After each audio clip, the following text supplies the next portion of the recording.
So as folks are aware, this is one of our Zoom webinars, not a traditional Zoom meeting. So we do need folks to ask questions via the Q&A, not the chat.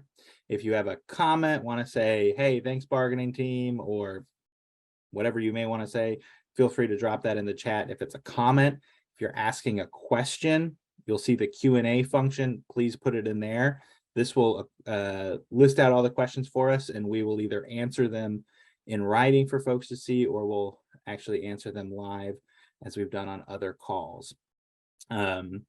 And folks can put them in now, but we do have a list of pre-questions that we know are on folks' minds from either other meetings or emails we've received, and we'll start by going through those.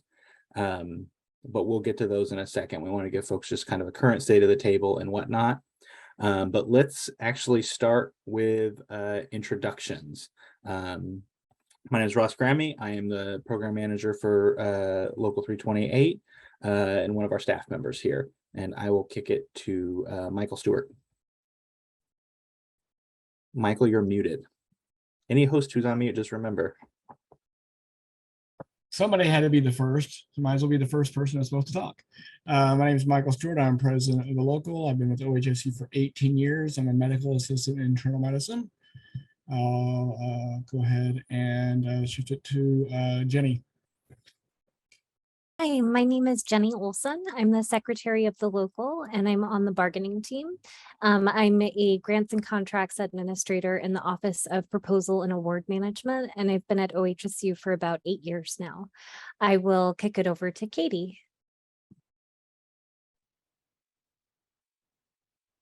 Hi, I'm Katie Holmes. I am on the bargaining team and an at-large member with our executive board. And I work in our Night Cancer Institute as a pharmacy technician 3, and I will pass it on to Jesse. Hello, everyone. I am Jesse Miller, he, him pronouns. I am PAS in outpatient rehab. Been with OHSU about 5-6 years now. I'm on the executive board as an at-large member and a steward, and I'm on the bargaining team. I will kick it to Jennifer Barker. Hi, I'm Jennifer. I am a financial analyst in one of the research departments at OHSU. I have been at OHSU since 2004. This time I was also an employee from 1995 to 2002. I'm on the bargaining team. This is my 4th bargaining team. I'm also our internal communications chair. I'm the one who manages the blog, sends out emails, all that good stuff. And how about Aaron? Hey everyone, I'm Aaron Kawamoto. It's my first year on the bargaining team. Been at OHSU for about 7 years. And I'm also on the market-based wage committee, and I work in South OR as a IONM specialist too. And I'll pass it to, let's see, scroll through on my phone here. Sarah. Hi, I'm Sarah Curtis. I'm vice president of our local and a member of the bargaining team. I'm a managed care coordinator at OHSU, which means I do the prior authorizations for the neurology department. And I've been here for about 5 or 6 years. And let's see who's left. I'll kick it to Claire. Can everybody hear me? Okay, yeah, I'm having some Wi-Fi difficulties. I'm Claire Irvan. I am, my day job is financial coordinator for bone marrow transplant. My night job is treasurer for AFSCME Local 328. My Tuesday job is bargaining team member for the local. And then there's a host of other little things I do here and there. And I think that's all of us. Do I kick it to Seema? Seema, did you introduce yourself? Not yet. Hi, everyone. My name is Seema. I'm one of the AFSCME Council representatives at Local 328 and also on the bargaining team. Yeah, welcome. Excited to be here. Has everyone gone already? Sorry. I think so. Okay, cool. All right, perfect. Thanks, folks. And it appears we're having some trouble with the with the chat. It's not intentionally disabled. We're not quite sure why that is. Once the webinars start, it gets very hard to change settings. And so the chat may just be disabled today. We apologize for that. We'll have to check if that was a feature update because it was not intentionally disabled. So apologies on that front. Please again use the Q&A, and that's really the primary function we want folks to use. It's a lot easier to record those down and make sure they're categorized. With that, I'm going to turn it back over to Michael just to give kind of an update on the current state of the table. We are not going to go line by line and proposal by proposal. All that information is either up on the blog or will be on the blog within the next 24 hours. But I'll turn it over to Michael. Yeah, thank you, Ross. So state of the table. For non-economic issues, we've seen some major movement by OHSU. If we were to get some major movement on economic issues right now, we would be at the point where we'd have one of the best contracts this local's ever seen, you know, in the last 18 years since I've been here, and I suspect the last 20 years. But we are still far apart in terms of economic issues. But there are, in my opinion, there's still potential for movement. Whether or not there is enough movement for a potential agreement remains to be seen. That can still go either way. And that's why we're having these forums.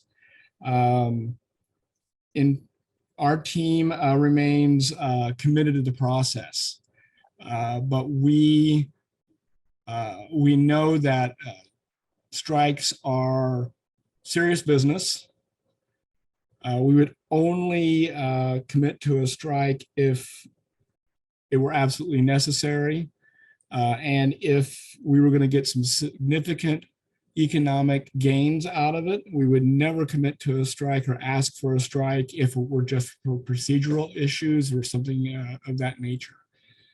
The best way to avoid a strike is to prepare for a strike in a way that OHSU sees as credible and is real, and they can know that we're serious about it and that we mean it. And what that means is doing these things right now we're doing. It's for just like this, people showing up in large numbers for these kind of forums because OHSU pays attention to these things.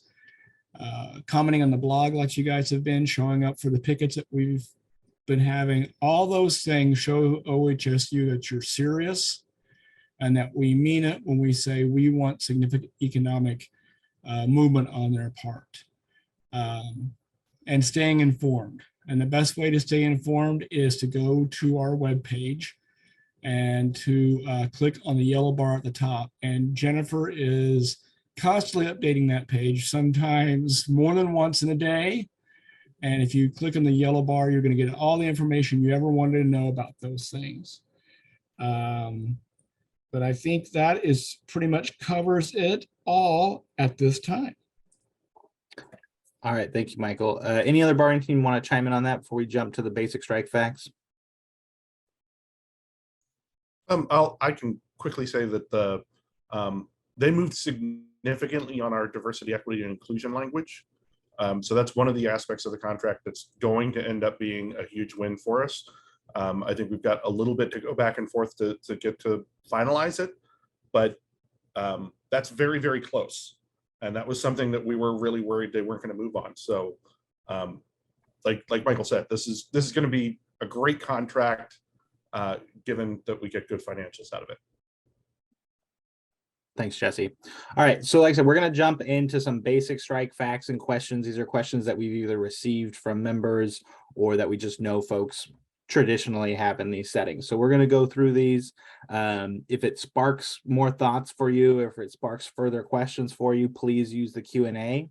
Once we're through these, we'll move straight to the Q&A and go through the questions that people have already put into the actual Q&A. All right, folks. And to do that again, just click on the Q&A, type your question in. We have SEMA monitoring, and we will get to those questions.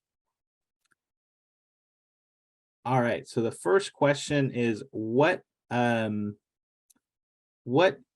does this strike authorization vote actually do? So folks are on here because we have a strike authorization vote coming up on the 17th through 25th of this month.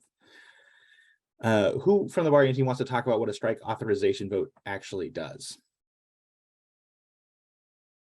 I can speak on that. So a strike authorization vote is just us getting our membership's permission to call a strike. It doesn't mean that we are going to go on strike, and it doesn't set a date. It just gives us permission to call a strike. Thanks, Jenny. Yeah. Yep, that's it. That's it. This may seem like a basic one for folks, but we've actually had this question quite a bit of what does it actually mean to strike? Who wants to jump in and talk about this? Can take that too. A strike means not working at all. So you're not taking questions from coworkers unless it has to do with union activities or questions about a strike. You're not talking with your manager, helping out. You're not going to work. If you're a remote worker, you are not logging in unless you are trying to see if your coworkers are working and telling them to stop. Hopefully, if you are in Portland, that means that you are going to the strike line and are being active, but you are not working. And that's what that means. That is really the key point, right? And I think particularly for the folks who are teleworkers, we've heard from a lot of people say, well, you know, I can't strike because I'm a teleworker. Stay home, right? If you're in the metro area, like Jenny said, jump on a picket line. If you're not, or if you're out of state on this call, don't picket your own home. I mean, you can, it's your legal right, but it will be, your neighbors will think you're weird. But the big thing is don't work, right? And like Jenny said, if you're in the metro area, come to one of the strike lines, because that's how we show the public what's happening. I will quickly say though, as a person who does a lot of our social media, if you want to take pictures of yourself picketing for like 3 minutes outside your house, we're happy to post those. But yeah, don't estrange all your neighbors. Yes. Yeah, and chanting, well, if you do chanting, please take video of it. All right. Do I have to picket? So I think we answered this a little bit, but if anybody wants to talk about this a bit more, I think it'd be helpful. Sarah, you're on mute, so I'm going to call on you. Yeah, sure. Was it, do I have to pick it? Is that what, okay. Well, like we just talked about, if you're out of the area, that's not really practical. But if you are close by, we really want to encourage you to come. Picketing is a show of solidarity. It's a show of strength. And like Ross said, it shows the public what's going on so that OHSU is not out in the media just controlling the narrative. People need to know that we want to be in there taking care of our patients, but we can't right now because we have to stand up for ourselves because we're not being treated the way we should be treated.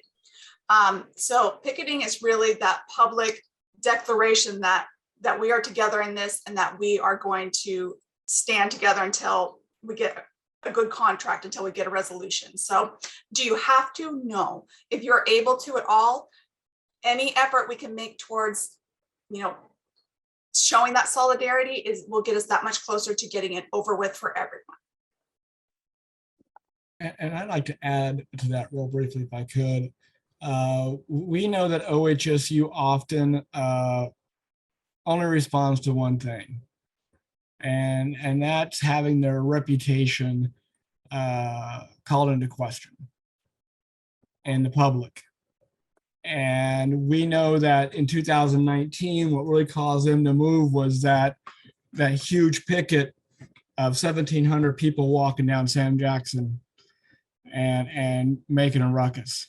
So having a large number of people on the picket line, if we should go to strike, that means a lot to them. That embarrasses them and they hate it. So the more folks we can have out there, the more pressure it puts on them. So like Sarah said, no, we're not going to take a sharp stick and poke you with it, make you go on the line. But the more people that are out there, the more effective it is. And the more they're embarrassed, the more likely they are to respond to it.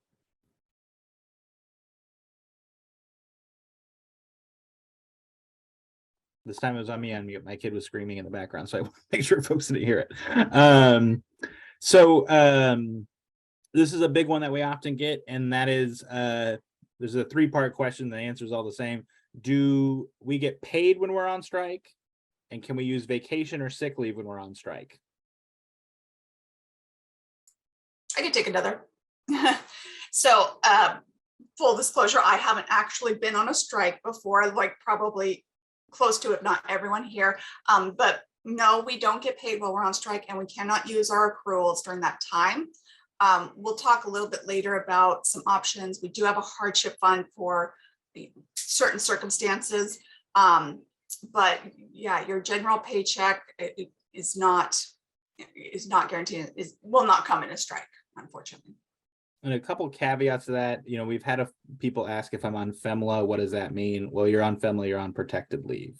We would probably ask in solidarity, don't use leave accruals, and OHSU may try to insist that you're not, but we would likely argue that you're on protected leave and couldn't be impacted. Another question that we often get is what happens if I scheduled a vacation that day or the day the strike starts? This one's tough because OHSU is likely to cancel all vacations in the lead up to a strike, but if they don't, lucky you. That is fantastic timing on your part. It is, like I said, it is very likely that OHSU would cancel all vacations. But maybe they don't. All right, this is a big one. How does this impact our healthcare if we're on strike? And I can take that one if folks want, or if somebody feels comfortable, they can. All right, I'll jump in. If we are to go on strike, we will coordinate it in a way that healthcare is protected for as long as possible. How healthcare works at this employer is at the beginning of the month, if you're on the healthcare rolls, or if you've worked that first day of the month, you're on it for the rest of the month. So we would be very strategic about when we chose to strike. For instance, we would not be choosing a strike on the last day of the month, where OHSU would, or the last week of the month, where OHSU would then be able to use the threat of a removal of healthcare against folks. So we would look to strike in an earlier part of a month to protect healthcare. If for some reason, and I don't see the scenario coming, but if the strike were to last long enough, OHSU could look to take people off of the healthcare rolls who weren't working. We would put tremendous political pressure on them to not do that, and tremendous public pressure to not do that to healthcare workers. And we have seen some healthcare institutions across the country when this has gone on do that and been to that pressure, but we really don't see a scenario where that would come up, just to be honest. So we would strike in a way that we would make sure that healthcare is protected as it can be. So I know that's a big concern for folks. All right, next one. Can I be fired for striking? I'll take that. That's a pretty simple no. We have the right as Americans to strike, the right as public employees to strike. We go through all the appropriate steps. We give the notice we're required to give and such. And so no, you cannot be fired for striking. Can employees in excuse me, folks, can employees in probationary statuses strike? Yes, you have all the same, I mean, it is more delicate because you are in a probationary period, but you have all of the same protections that people who are in a non-probationary status have. And an effective strike is only effective if everyone does it. And the union will certainly defend you if you come under any fire for striking. Absolutely.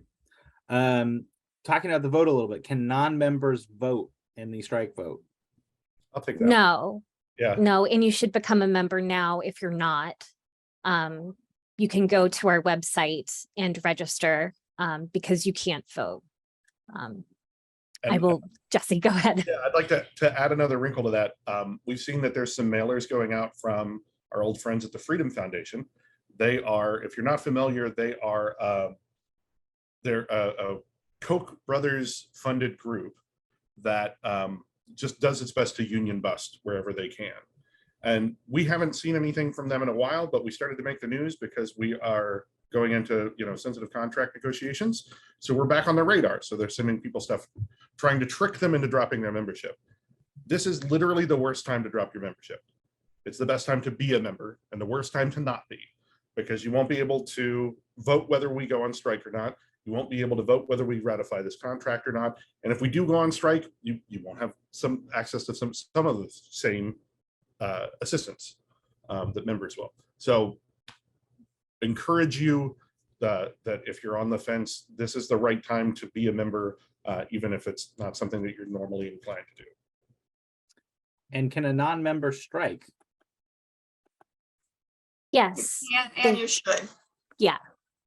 It's the same thing with the probationary members. There's nothing different about you other than you're letting your union down and your fellow coworkers by not being a dues paying member. But you have the same rights, you have the same obligations. And again, we're only going to have a successful strike if everyone does it. But it's really important that you are a dues paying member, because I've been going through question and answer, so I apologize if Jesse already said this, but OHSU looks at the number of our members to gauge our strength. If they see that we have a lot of dues paying members, they're going to assume that you're not active and you don't care, and they're not going to come to the table with anything good. So it's really important that you are a dues paying members, not just for the benefits, but to support the union that supports you. We are you are the union. And yeah. I think the best analogy I've heard is you wouldn't go to a potluck without bringing food. And that's how we look at, being a member of the union. And additionally, if this should go to a strike, I mean, basically you have a large number of people carrying the burden of a strike to get the economic benefits that you will, enjoy by going out and not working and not getting paid. And you'll enjoy those benefits by not doing that. I mean, take that to heart and think about that and what that would mean if you're not a member. Next question is, are there benefits for striking? So is there like a traditional strike fund where you'd be paid 20% of your wages on the line? I spoke a little about it earlier, so I'll take on this. That no, we do have a hardship fund for certain situations. If you're facing threat to your housing, power is going to be cut off or something, we have some assistance that we can offer there.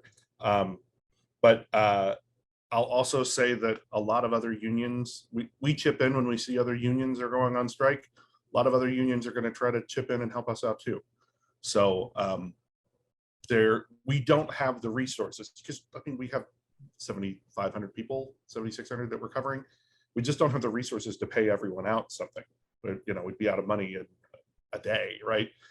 But there are a lot of non-traditional supports that will be out there. And the reason we don't have a big strike fund is because that would come out of your paycheck. So we would have to take a much higher dues every month to cover that. And we want that money in your pocket. So you can live day to day. And companies love when there's a strike fund like that, because they look at how much money's in it and go, okay, so they can afford to pay people for 5 days. Cool. We're not gonna budge until we get to day 10, right? It gives them a target to work from. Yeah, all of that is accurate. And you do traditionally see unions with what would be more traditional strike funds often are in the 2 to 2.5% dues rate. And obviously, if membership wanted to do something like that for future negotiations, that would have to be a vote by members to do so. Real quickly on the hardship funds, what I'll add is that in other strikes, and it would be likely in this strike too, the council, which is part of the Federation of Unions that the local is part of, would also chip in resources for a strike hardship fund. And those traditionally come after 5 days of striking. And so the local would take on some of the initial burden with its resources, and then the council would step in as well. how those funds are administered is up to the local. And traditionally what happens is the local leadership will set up a 3 to 5 person panel and assesses requests as they come in during the strike. And those are for things like, I'm out of food, or though we will likely have a lot of food donation and there will be a ton of food on the picket line. So it's another benefit to picket lines is if you like pizza and donuts, it's and you'll get your steps in so you can eat them. You know, if your lights are about to be turned out, if you need assistance on rent, those sorts of things is what it's for. And so we'll have more on that as we get closer in terms of what that process would look like and who's going to be on that. And, you know, we'll likely actually put a call out for members to take part in some of that. Real quickly, we will also have another list that some stewards put together. So we'll have some other resources as folks research them and find them. You know, this is, and if you find other resources, once that list comes together, if you find other things that you'd like us to know about, you know, this is we are the union. We find these things and share them with each other. So yeah, that's right. And there's some really good steps to take, right? So like union members have some additional help oftentimes in these situations from other unions, but companies also understand folks go on strike, right? And so you can contact your bank, right? You can contact your credit card and say, hey, we're going on strike, need to get some assistance or make some adjustments or maybe make a lower payment this month. How do we work on that together, knowing that the economic benefits will be there once it's done? There's also some steps you can take around your own taxes here, right? You can lower your numbers of oh, help me with the word, folks. My mind just went blank. Dependents, thank you. Right, and so that you get a little bit of a bump in your paycheck. And we're going to have articles and likely some workshops in September about that sort of stuff.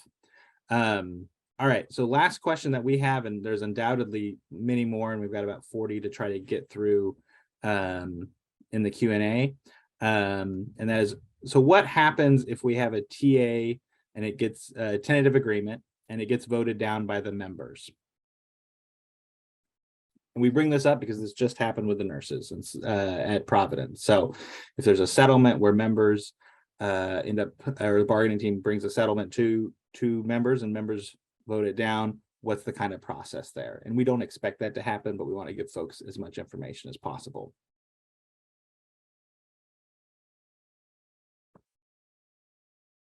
I can take this one on then. So in that unlikely situation, any kind of ratification vote that we bring up, unless it's, you know, unless we just are not planning on striking, we'll have a choice. It'll be ratify the contract or schedule a strike within 10 to 15 days. Because if the TA is not enough for members, sending the bargaining team back to the table without a planned strike doesn't make sense, right?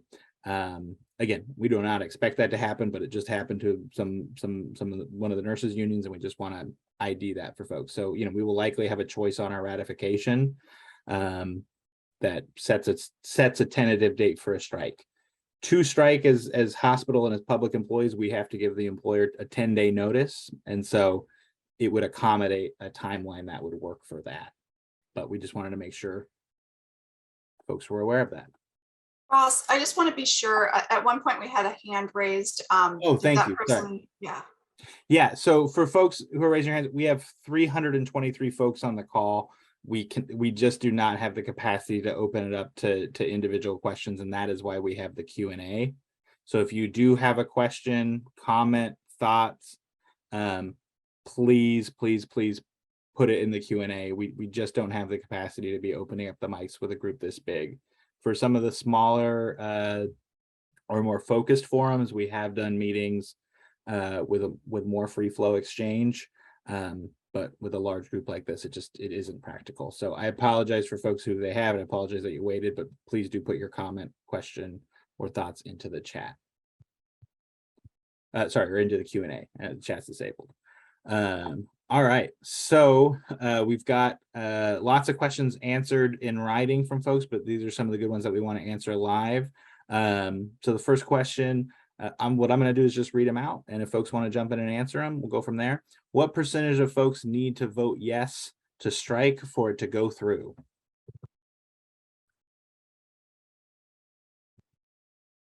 Michael, you want to take that one on?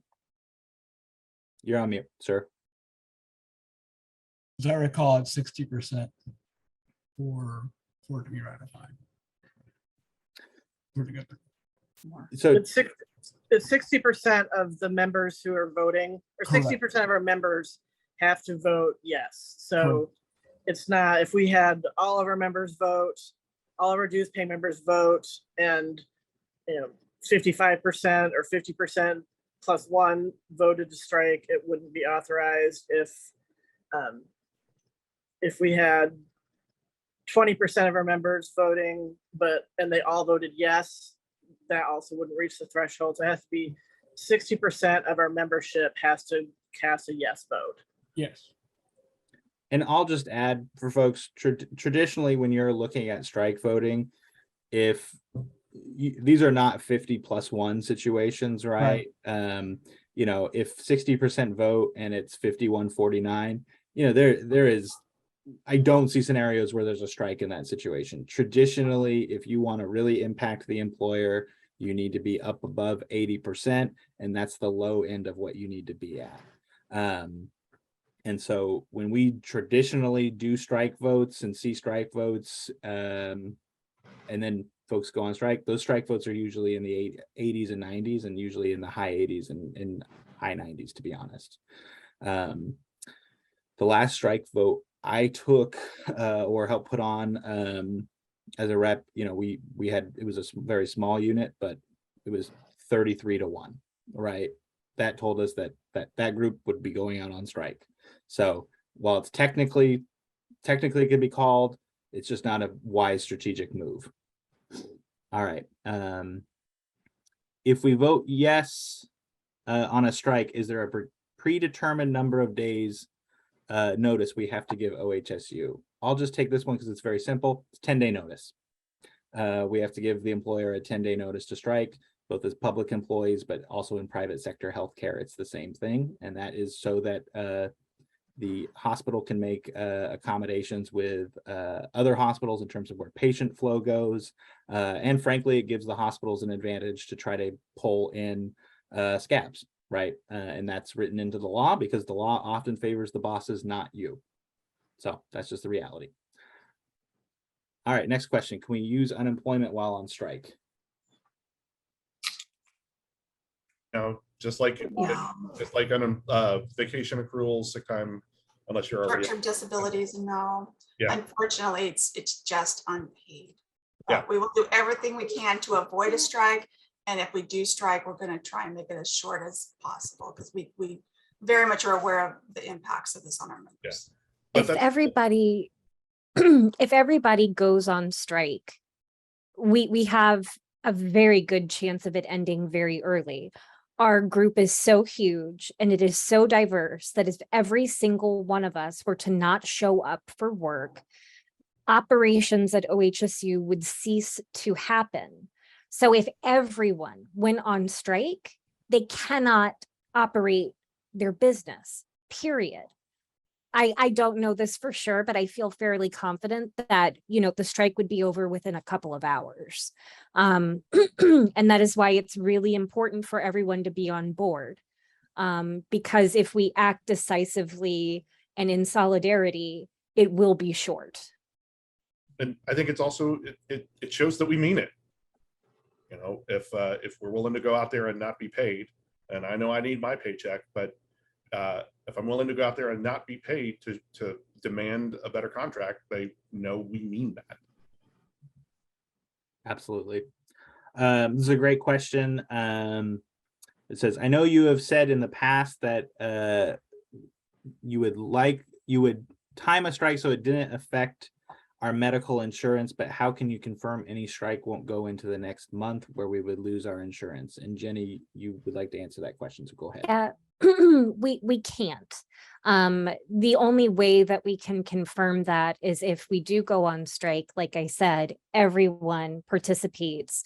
And, you know, if everyone participates, the odds of it lasting over a month are very, very slim.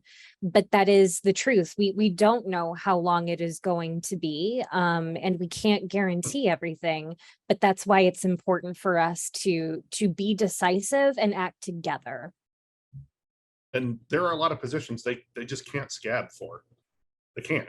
If the boilers go and our folks that fix those are on strike, then there's no heat, right? That again, that comes down to the diversity of our membership. Yeah, I think all that's correct. We can't guarantee it. I will also say it is just incredibly unlikely, right? Like it's very hard to put percentages on these, but just knowing the economics of both our membership and the employer, a strike lasting into the 15 to 20 day range, depending on when we look to actually strike, or even the 25-day range, just does not seem plausible for either side. All right, next question. This is a really interesting one. For those who have been on previous bargaining teams, how does this year's bargaining experience compare other than the COVID protocols? And Jennifer, I'll turn that one over to you. Yeah, in 2012 and 2015, we did what's called interest-based bargaining, where we literally sit at the same table interspersed with OHSU and do a lot of flip charting where you talk about your shared interests and you brainstorm language. And it takes a long time, and you have to have some shared interests. And based on the outcomes of those two contract years, it became pretty clear that we didn't have shared interests anymore, at least not enough to make interest-based bargaining worthwhile. So in 2019, we switched to traditional bargaining, which is more adversarial. You're in separate rooms, you meet to exchange proposals, but then you go back to your separate areas and talk about them. And I think there's no coincidence that 2019 is the best contract we've had since I've been at OHSU, because you're not having to try to hash things out with an employer who doesn't want to give you anything. You know, you can demand what you want, and we were lucky enough to have great member support that year, and that helped us, kept us going when, you know, if we'd been slogging along in the interest-based bargaining, I think it would have been a totally different outcome. OHSU pushed pretty hard before this year also to go back to that process. We told them, you know, that was when pigs fly, that wasn't going to happen. So they know that that old process is not to our benefit. So that's the main difference structurally. But this year it seemed pretty odd. They always kind of seem like they're not really listening to our rationale when we talk about when we're presenting something. That's continued, but it's been so slow. I mean, many people who comment on the blog have noticed that there's been a lot of going back and forth over just contract language that's, you know, minutia, non-substantive, just wording and back and forth, things that don't really, you know, have an impact on members. A lot of back and forth on things that have no economic impact or even obligate OHSU to do anything. Like, everything has just been so slow and so much back and forth. That's been the biggest difference this time. And I don't know, I think some folks are speculating that the slowdown is intentional because the longer they go, the less money that they think they'll have to pay. But it's been pretty frustrating this time around, I think, dealing with them. The last couple of weeks has been more normal. And so that's good. But I think all of us on the team wish they had started bargaining, you know, 4 months ago, the way they started bargaining 14 days ago. Absolutely. Just for time, I'm going to move us on from that question, because we do have a lot to get through, which we're going to also copy and paste and try to answer offline. But we have about 17 minutes left, and I know some of our folks have to leave early for a training who are stewards, so we'll keep going into them. And I'll just say to the panelists, if you see questions that are individual questions, feel free to jump in and answer type out the answer for folks to see. So the next question, so we have mediation coming next week. If no economic movement is made, would we be near impasse? Just trying to gauge how close we are in the process. And Jenny, I have you up for answering this one. Yeah, so either side can declare impasse. We can declare impasse if we feel that OHSU is not bargaining in good faith or we're not making any headway. They can do the same if they feel that we are doing that. Once impasse is declared, there's a cooling off period. We have to give our last final best offer. But my answer to that would be no, as long as we feel that OHSU is making movement, because we're getting a lot of non-economic stuff into the contract that is really important, like DEI language or protections, staffing, that type of thing. So we want to keep working on that. If we go on strike and we don't have things TA'd as part of the contract, we could lose out on them. So we are fighting for more than just economics. We're fighting for a lot. So I would say that the answer to that is no, but it really depends on what OHSU does. Yeah, I hope that answers your question. Any additional thoughts from the team? Will you address what TA means? Just in case anybody doesn't know. Yeah, a TA is a tentative agreement, and that means that both sides agree to the language that we have proposed. And so those tentative agreements would go into our contract. But if there's anything on the table and we go on strike, and we're striking over just economics, we stand the chance of losing those things. So there's a lot more than just the ATBs, and that we are working on every day to get approved. So next question, if we're teleworking and not checking our email, how will we be informed that the strike has ended? I'm going to also just take this one for how the strike started. So traditionally what we've done is do recorded calls, pre-recorded calls that would be, every member would be called. So it's important that we have your number. We would also be shooting out a text blast in any of those situations. And it is likely if the strike is ending, OHSU management will start calling people. If your manager calls you when you're on strike, you should, you can pick up the phone and just say, I'm on strike. But if they say, well, the union is into the strike, you're going to hear from us, you're going to see it on the blog, we will get word out. This is a really good question. Up next, is there a way physically disabled folks who can't make it on campus to picket can show their support? I'd love if folks could add some ideas here. Yeah. So you can always comment on our blog. OHSU reads it. Their bargaining team reads it. You can show them that you're engaged and get your voice out there. Can also participate in social media, Facebook, TikTok, and we also have an Instagram. And I think I may be wrong here, but I'm pretty sure that we're going to have opportunities to do text banking or phone banking. You can get in touch with us at info or bargaining at local328.org and let us know that, you want to show support, and let us know what you're able to do. And we can certainly use all of your help. That goes for everybody, to help us in this, because it really is about everybody pitching in.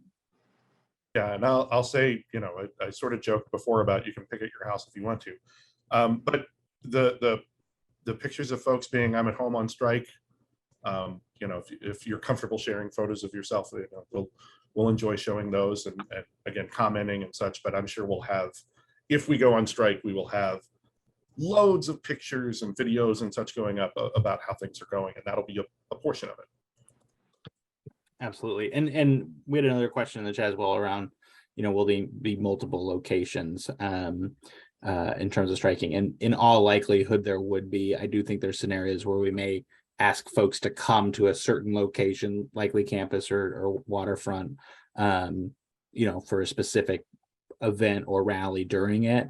But we will have multiple picket locations in all likelihood of strategic locations. Every place will probably not be picketed just because of capacity. But that we would undoubtedly choose strategic locations to picket. So places where revenue comes in, patients come in, those sorts of things, like,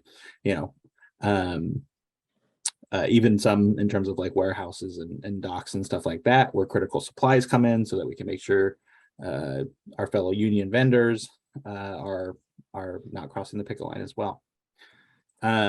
This is a great question and pertinent. If you see one of your coworkers during the strike, what should you do? Katie wants to answer this one, and then I have a couple thoughts as well.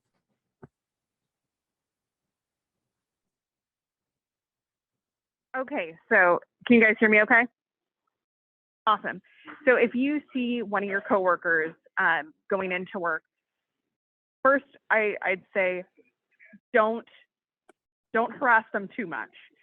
There may be financial reasons for why they are working, but remind them that our strike is strong if we have everyone doing it. It weakens our efforts if we have less people participating. But understand that some people might have financial reasons for why they need their paycheck, they can't strike. So be considerate, but also be informative, let them know why we're doing this and why this is important. Yeah, and I'll just add, this is in the 1930s, folks. We're not going to be on the picket line with billy clubs and stuff like that, right? We will definitely block key entrances with picket lines, right? But we are not aiming to physically harass, harm, or anything like that with scabs. But we will make sure that folks who are crossing the picket line understand the choice they're making, and we'll definitely make sure that folks who are brought in as scabs from the outside understand the frustration that our members feel by them stealing their jobs and their economic livelihoods. Does that mean I should cancel some of the orders I've made? I'm joking. Thank you. That's what I was looking for.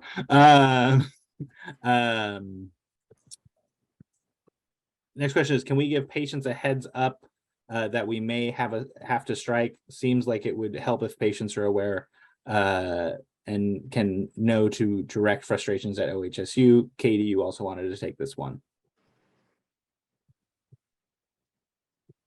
Actually, Ross, can you answer this one?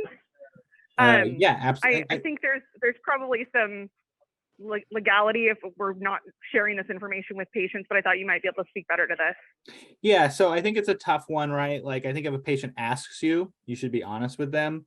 I would probably not unprompted suggest that people start talking to patients about upcoming strikes. But if people ask you, I think that's totally fine.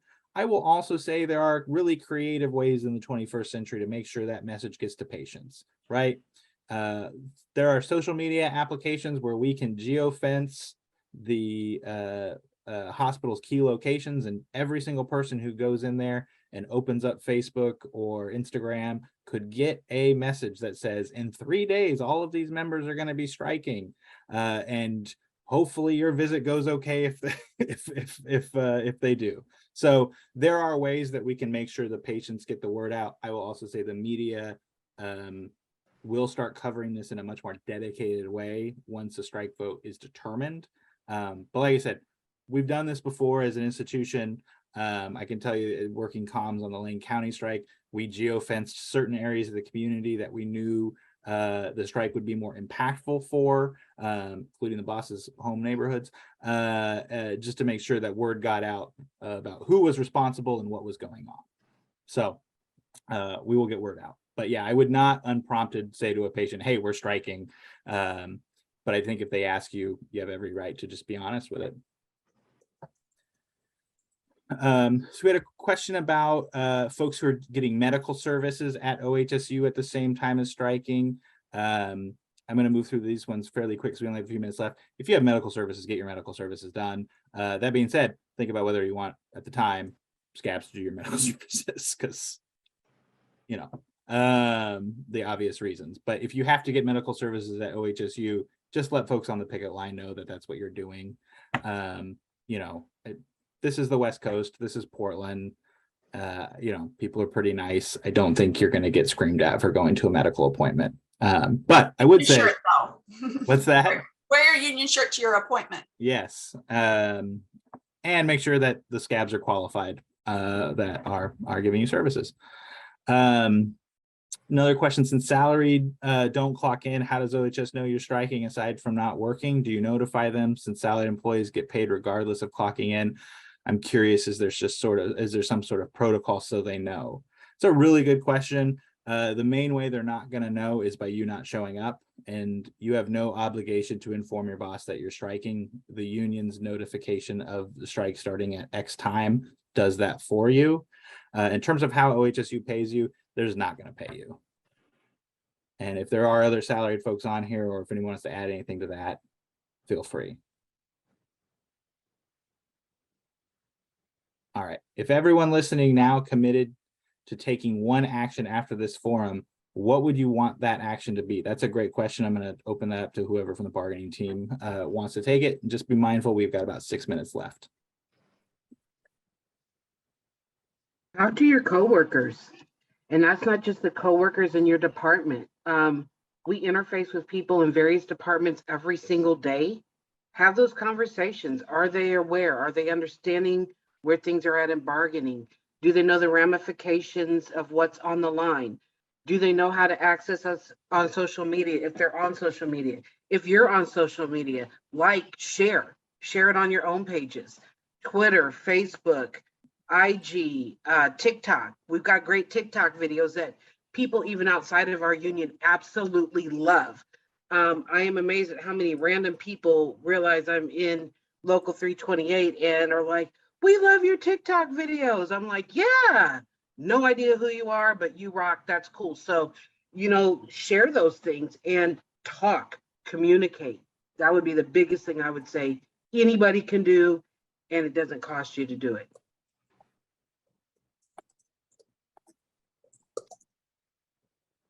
Any other folks want to jump on that one? But I think that's a great answer, Claire. I will also say it's likely that we will have some sort of rally coming up after the strike vote to kind of give OHSU one more pressure point before, you know, we looked at actually setting a strike date, possibly a large picket. If those are called, it's really important to actually get out to those. All right, we have 4 minutes left. This is a good one. Is it possible for members to donate to the hardship fund should it come to that?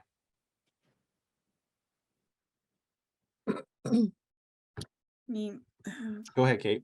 Yeah, so I mean, I think what will happen is if we're on strike, there will be like the virtual pass the hat. Other locals will be donating likely to our fund. And I think at that point is probably when we'll make the ask. And then I don't know if you guys, sorry, I was late, talked about what a strike fund looks like here. Okay. So yeah, I think it'll be then makes the most sense, honestly. And yeah, and I'll just add a lot of locals who have gone on strike have started GoFundMe accounts and stuff like that. We're looking into that and assessing what would the need be. But certainly I think for folks who are in higher paying classifications who can, extend support to others who are not, or others who are in need, I certainly don't think that is not, that would be welcomed by all. I think it's a great show of our union strength and solidarity. Yeah, really nice. Absolutely. So I think this is going to be the last question we take. And it says, will these questions and answers be able to be saved and reviewed later? So we are recording this. The plan is to post it. I am, as we speak, copying and pasting the remaining questions, and we will do our best within, the agency of everybody here with everything going on to get these answered and get them up on the site. We also do have another forum a week from today. We wanted that forum to be an in-person hybrid forum, but unfortunately, we did not think that having a forum on the Mac Hall lawn made a lot of sense because of the technological stuff involved in it, as fun as it may have been. And so there will be another chance for more questions, whether we get these questions out in between now and then or save them for one collective. We'll do our best to get them out because we know the strike vote's coming. But I don't want to sit here and guarantee that they'll be out before that. It is a question of capacity in the bargaining team, and our communications folks are as busy as anybody can imagine. So we will do our best, but we are going to save and record them, and we will get this up online as soon as we can, which hopefully should be by, I would think we could probably get the actual video up online by the end of the week. And with that, we're at 12:59. Any last comments from folks on the team? Thank you for your support. We really appreciate it. And we hope we don't have to go to a strike, but if we do, we really need you. Yeah, I think that's the perfect message. All right. Thank you so much, folks. Thank you for so many people attending. This is, I think, the largest attendance we've had at any of these forums. It is a critical time to be paying attention. Talk to your coworkers, talk to your community, right? If you're part of a community organization, now's the time to let them know what's going on, and keep up to date. We've got a big bargaining week next week. On Tuesday, we have a work day / half day of bargaining, but then as folks cited, on the 19th, we have a mediated session that very well may turn into a marathon session. We'll see. So get your popcorn ready.